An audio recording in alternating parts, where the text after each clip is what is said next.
ನಮಸ್ಕಾರ ವೀಕ್ಷಕರೇ, ಶ್ರೀ ಮಾಹಿತಿಧಾರೆ ಯೂಟ್ಯೂಬ್ ಚಾನಲ್ಗೆ ಸ್ವಾಗತ. ಇವತ್ತು ನಾನು ನಿಮ್ಮ ಮುಂದೆ ಒಂದು ಕಥೆಯನ್ನು ವಿವರಿಸಲು ಇಷ್ಟಪಡುತ್ತೇನೆ.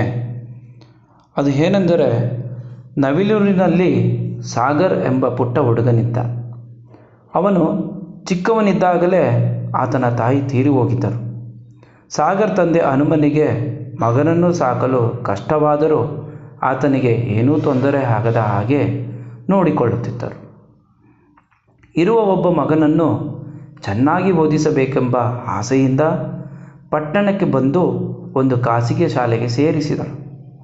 ಒಮ್ಮೆ ಸಾಗರ್ನ ತಂದೆಗೆ ಇದ್ದಕ್ಕಿದ್ದ ಹಾಗೆ ಹುಷಾರು ತಪ್ಪಿತು.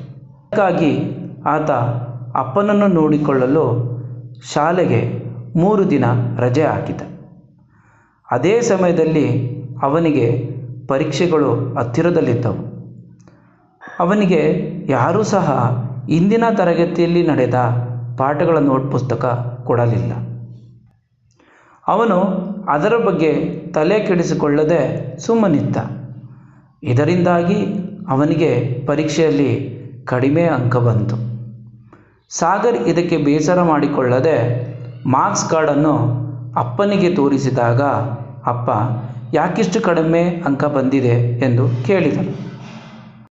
ನೀನು 100ಕ್ಕೆ 100 ಅಂಕ ತೆಗೆದುಕೋ ಎಂದು ನಾನು ಹೇಳುವುದಿಲ್ಲ, ಆದರೆ ನೀನು ಶ್ರಮ ಹಾಕಿದಷ್ಟು ಅಂಕ ಬರುತ್ತದೆಯಲ್ಲವೇ ಎಂದು ಅಪ್ಪ ಅವನನ್ನು ಕೇಳಿದರು.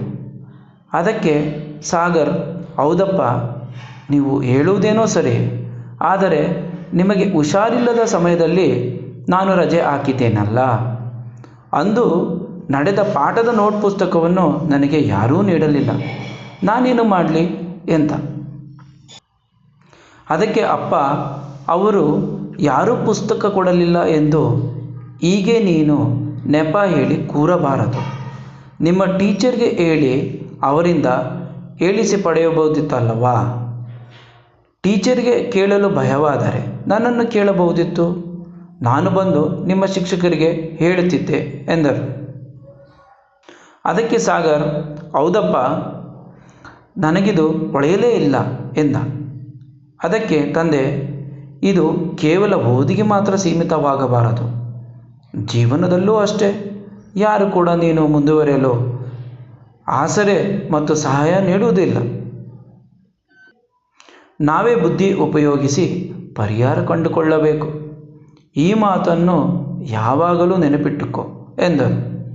ಸಾಗರ್ ಅಂದಿನಿಂದ ನೆಪ ಹೇಳಿ ತಪ್ಪಿಸಿಕೊಳ್ಳುವುದನ್ನು ಬಿಟ್ಟು ಜಾಣ ವಿದ್ಯಾರ್ಥಿಯಾದ. ವೀಕ್ಷಕರೇ, ಈ ಕಥೆಯ ಸಾರಾಂಶವೇನೆಂದರೆ, ಮಕ್ಕಳು ಹಲವು ಬಾರಿ ತಾವು ಮಾಡುವ ಕೆಲಸಗಳನ್ನು ನಿಭಾಯಿಸಲು ಕಷ್ಟವಾಗಿ ಅದನ್ನು ತಪ್ಪಿಸಿಕೊಳ್ಳಲು ಪೋಷಕರಲ್ಲಿ ಸುಳ್ಳು ಹೇಳುವುದ ಒಂದು ನೆಪವನ್ನು ಹುಡುಕುತ್ತಾರೆ. ನಾನು ಏನು ಹೇಳುವುದೇನೆಂದರೆ, ಈ ಮಕ್ಕಳು ನೆಪ ಹುಡುಕಿ ಸುಳ್ಳು ಹೇಳುವುದನ್ನು ತಪ್ಪಿಸಲು ನಾವು ಅವರು ಯಾಕೆ ಈ ಕೆಲಸವನ್ನು ಮಾಡಿಲ್ಲ ಎಂದು ಪ್ರೀತಿಯಿಂದ ವಿಚಾರಿಸಿ ಅದನ್ನು ಅರ್ಥ ಮಾಡಿಕೊಂಡರೆ ಅವರು ಜೀವನದಲ್ಲಿ ಯಾವಾಗಲೂ ನಮಗೆ ಕನ್ನಡಿಯಂತೆ ಅವರ ಭಾವನೆಗಳನ್ನು ಹೃತ್ಪೂರ್ವದಿಂದ ಹೇಳಿಕೊಳ್ಳುತ್ತಾರೆ. ಧನ್ಯವಾದಗಳು. ನಿಮಗೆ ಈ ವಿಡಿಯೋ ಇಷ್ಟವಾದಲ್ಲಿ ದಯವಿಟ್ಟು ಶೇರ್ ಮಾಡಿ ಮತ್ತು ಸಬ್ಸ್ಕ್ರೈಬ್ ಮಾಡಿ.